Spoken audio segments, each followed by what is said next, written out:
there was a mention of a wolf eater.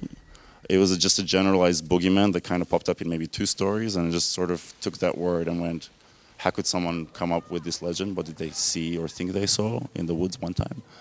And also that element of, in Eastern Europe as well as in the rest of the world, often women who were accused of witchcraft were accused of taking the shape of another human being or an animal. And, if you could do that, you're basically, you can live multiple lives in multiple bodies. You're kind of living outside of time and outside of people, really. So what a great perspective on, life and time. And this is all really an instinctive process. I'm only trying to verbalize and intellectualize afterwards. It all just comes out as a word salad onto my laptop at the start, or just notes on tissues or whatever if I'm lying around. But yeah, I think roughly that was the process as far as I can. The ritual of the scratching and the spitting to turn the other person into the witch. It's interesting because I one time went on a date with a witch. I really did. Right. She had these videos she had made because she was a shaman, and that is a real practice in shamanism. Well, okay. Then. The spitting is. I did not know There's that. videos of it. There's actually actually spitting practice. It's really interesting. I don't know about the scratching part, but the spitting practice is real. I might expand at this rate. The ritual. You need to go on some dates with some witches. You'll learn so much. Starting tonight. Yeah. Yes. So let's talk about your actors who are freaking amazing. Some well-known actors. You've got Noomi Rapace, and you've got the Alice Englert, who's Jane Campion's daughter, and Anna Maria Marinka from 4 months, 3 weeks, 2 days. How did you score all these incredible people to be in your film? Semi-accidentally across many years. Anna Maria, I've been obsessed with since I was 20. Basically, I saw 4 months, 3 weeks, 2 days, and it's sort of like, it's one of the great works of art of my lifetime. I feel like it was, an almost religious experience, and like to me, that is just, that acting could be that. It blew my mind. Like that was just my favorite performance, and one of the first features I ever wrote that had a producer attached, the first person I hunted down was Anna Maria Marinka.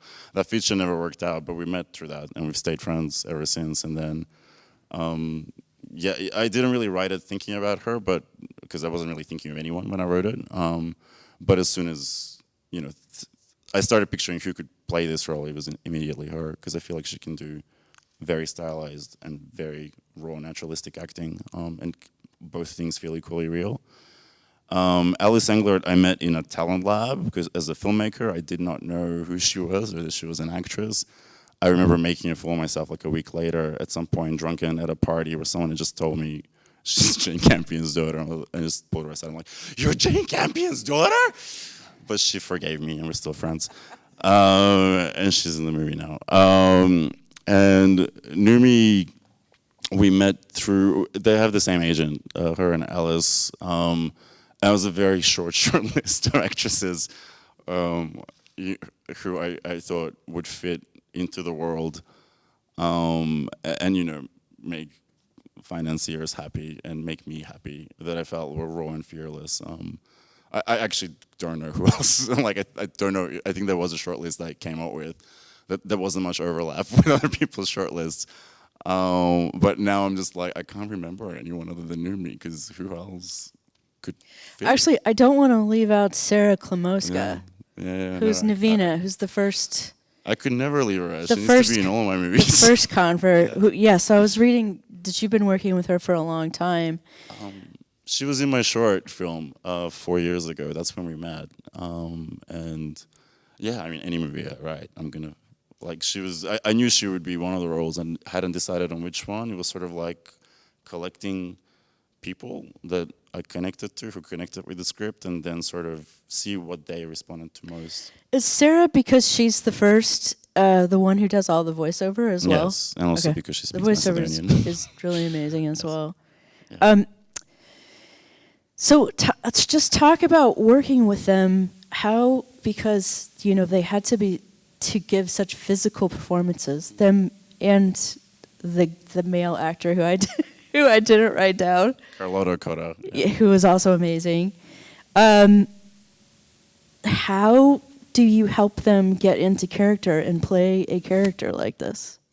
Fluke, I guess. I don't know. Look, it was one of those, I did everything I could and hoped and prayed it would work out, essentially. And it was almost unconscious, again, an instinctive process. Sarah was the first one and the only one of them who was on set with me 5 weeks early. And I spent the most time with her, and she was involved she came along to location scouts, just kind of getting lost in the world of it. We recorded the voiceover about 5 weeks before the shoot, and then that made the character less abstract. There were directions within the big print in the script that kind of charted the progress and sort of hinted at what the mannerisms could be, that kind of translate and how they soften over time. And then she established it.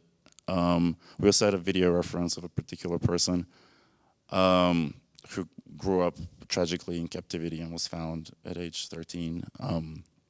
And then as the actors came in out of order, in almost random order, based on logistics and availability, I'd spoken to them on Skype and sort of, painted the story universe for them and the details of the character. And then Sarah would meet them, I think the day they arrived, and kind of talk through what body language she's established so they're aware of it, not necessarily so they copy it. So that then they could build on it. They all listened to the voiceover, they watched the same reference video as well, and then I would bring them into the village and sort of, again, steep them into the world of it. And we gave them a lot of freedom, because I felt like at every iteration of the character, it's a stage of evolution, and I kind of, I don't know, I don't think, what's the point of bringing Numi and Carlotta and telling them to be like someone else? I sort of, what moves me the most is when I see, just the character I wrote and myself and Sarah, but then Numi and then Carlotta, and it's like in individual moments, someone else is playing the character, but I see all of them in it, And I also sort of realized, what I do is I tend to put myself in the emotional, mental state of the character in the situation I'm directing, and don't really talk about it. It's just, for me. But I think there is something symbiotic that happens, because those two main characters, Nevin and Maria, is my brain split in half, essentially, and I'm very intensely connected to them, So, and I think there is something that translates, so I think a lot of the consistency comes from that as well. And I feel very connected to all of them, so they were all present, I felt like, all through the shoot, even if they weren't physically. In a way that I think is very probably scientifically explainable, I just can't. I'm not an airy-fairy person, I'm a very practical person, but I do think there is something to humans when you connect, that, yeah, I'm rambling. So, this has an incredible visual style to it. I was trying to think how I would describe this to someone, and I was like, it's Terrence Malick, but with a little body horror, a little gore. Yeah. Who are your influences visually? How did you decide how you wanted the movie to be shot?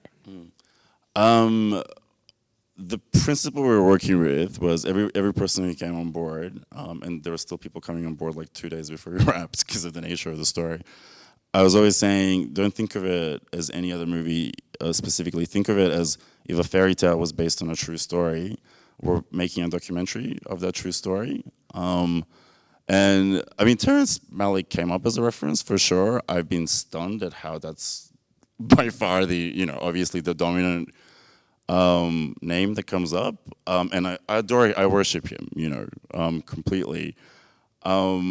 He certainly came up as a reference in terms of conversation, but we weren't really thinking of him that much, to the extent that I remember even like making comments like, oh, this is like a Malick shot, because it was sort of a joke, not making fun of Malick, just making fun of the notion that me trying to be like Malick, how ridiculous.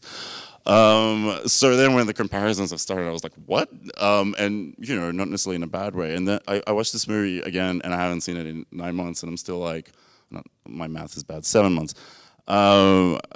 Yeah, I don't really, I mean, I see some Malick, but I see 100 other things, so I feel like I don't know if there's other things that I haven't conveyed that I see. I see Andrea Arnold and Jane Campion in it as much as I see Malick or all of Russian cinema, all of European cinema from the 60s. Like, I was a film nerd before I was a filmmaker. I'm still more a film nerd, really. But Shocking. Yeah. That's absolutely Really? shocking. Yeah. Oh, it usually comes across to people quite vividly. But yeah, I think when you're on set, like I just go, what's in front of me? And we did have some compositional principles, but often we just gave the actors a 360 space to play and kept as much as we could, and designed and built the sets as much as possible, and found the locations so that they had room and the camera could float around them, but stay very close and sort of handheld and gritty and shallow focus to keep the connection and the subjectivity. I'm not really thinking of other references when I'm directing. I'm more thinking, what is she feeling right now? How do I convey that? How do I make people feel like what she is in that moment? And then I think, it all comes from instinct, but instinct is built on me watching movies for 20 years and a lot of Terrence Malick along the way. So possibly other people might know the answer to this question better than me. It might be more obvious to me in a few years. But yeah. I keep thinking about the end of the film, and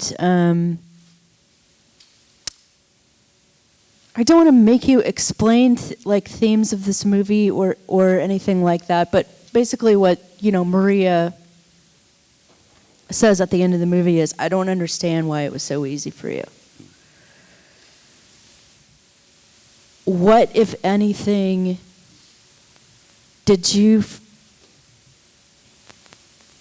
what, if anything, was the difference between Maria and Navina? Yeah, sorry. Did Maria do something wrong? No. So to me, it's they both were born, came into a world that had these borders, limits around them, and they tried to live as full a life as possible. They wanted more. They did everything they could. It blew up in their face over and over, and there were cycles of abuse and suffering that just kept happening. One of them somehow retains this. I don't even think it's a strength of will or something conscious. Instinctively, she retains that yearning to connect and hope, and in the other one, it's quashed. I don't think it's her fault. And to me, the film is the difference, but I don't really think I can define it in words. It's one of those.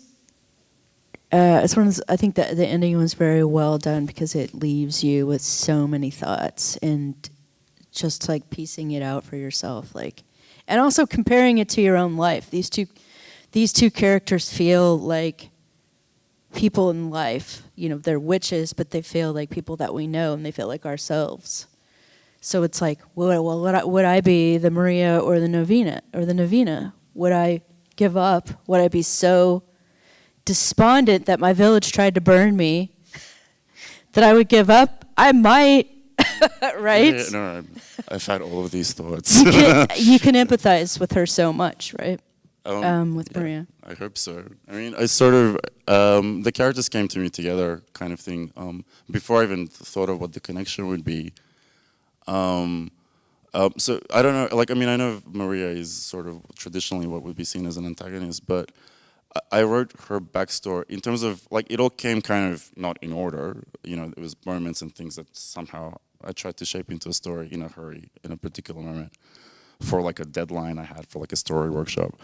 But the very first sequence I wrote was her backstory, so that was the context with which I worked that whole time. And then I realized it didn't quite fit in the beginning, and I sort of thought I would save it for what is kind of emotionally the midpoint, because I feel like that's when you sort of need to deepen.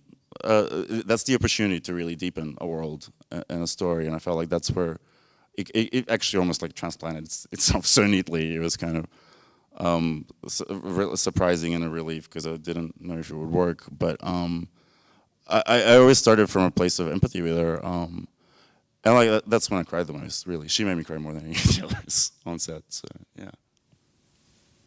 Maria's performance. Yeah. It's fantastic. She's so expressive, even with all the the burn makeup on. She's such a great physical actor. You can really see everything still play across her face, even though she has all the prosthetics on. So we have a lot of first-time or budding filmmakers who are members of Film Independent. If you think back to making this film, is there anything that you wish that anybody would have told you before you started making this film? Any sort of advice that you would give to somebody entering a project? To be honest, it was eerily a dreamlike experience. There was, I mean, other than, avoid children and animals, but really you should know that.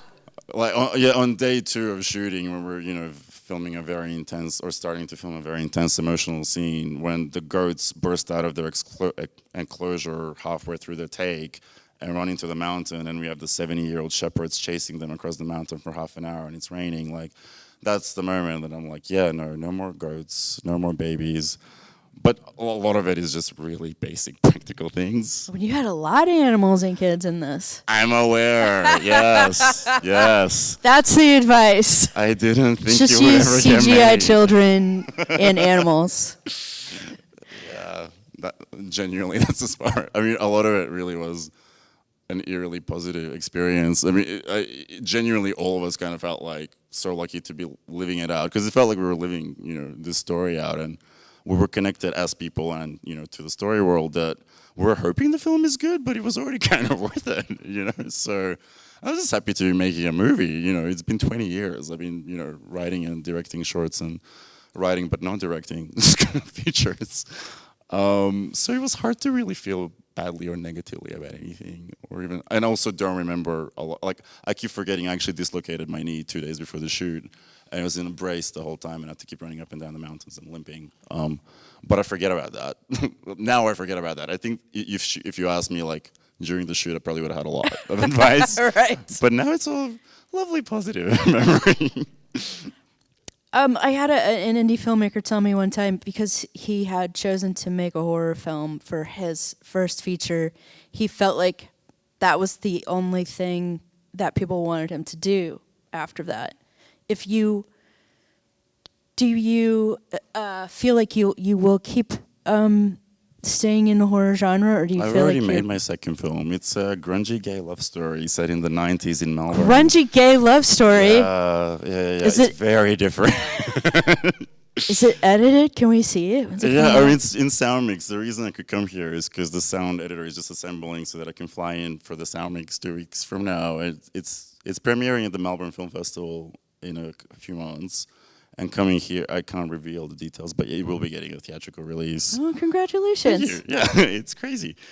And then I'm shooting a third film in Macedonia in July. I mean, it's hard to plan anything happening in Europe right now, obviously, but technically that's still going well at the moment, while the world is falling apart. So it's a very strange feeling. I sort of never really thought of, and I have a stack of stories I'm very connected to that I want to make. I haven't even been really taking many meetings in terms of people sending me stuff, because I have the stories I want to tell, and I have my team now as well. And I think I'm now more open to exploring genre premises, and I have one that's kind of a ghost story that I've written. More will hopefully come to me now, because I'm not really thinking with limits when I write now in the way I used to. But I think people want to send me stuff about witches or zombies or shapeshifters or things, but I have a very good agent who doesn't let me deal with that. I got a witch script for you. I'll give it to you after this. All right, you get a pass. I have an ancestor who was hanged as a witch, but Jesus. Okay. I've not written a script about it, so don't worry. But if you do, that one I'm curious about now. What's really crazy is I found out I had an ancestor that was hanged as a witch, and then I found out that one of my best friends from college was descended from someone who killed witches. Okay, so I'm writing the script. You don't have to. Let's just chat. Isn't that freaking crazy? This is, yeah. Give me 3 weeks. Yeah. Okay, so this comes out on Friday. This one, yes. Sorry, not In the one in we're theaters having and yet. streaming, or theaters first? No, and- theaters, just theaters. Okay, for just now, theaters yeah. first. Fantastic. Well, if you loved this, tell everybody to go see it, especially see it in a theater. It's so magnificent on the big screen, so much better than on my television. And thank you so much for spending some time with us tonight. It was great to talk to you. Congratulations. Completely. It's so lovely to meet you. Thank you.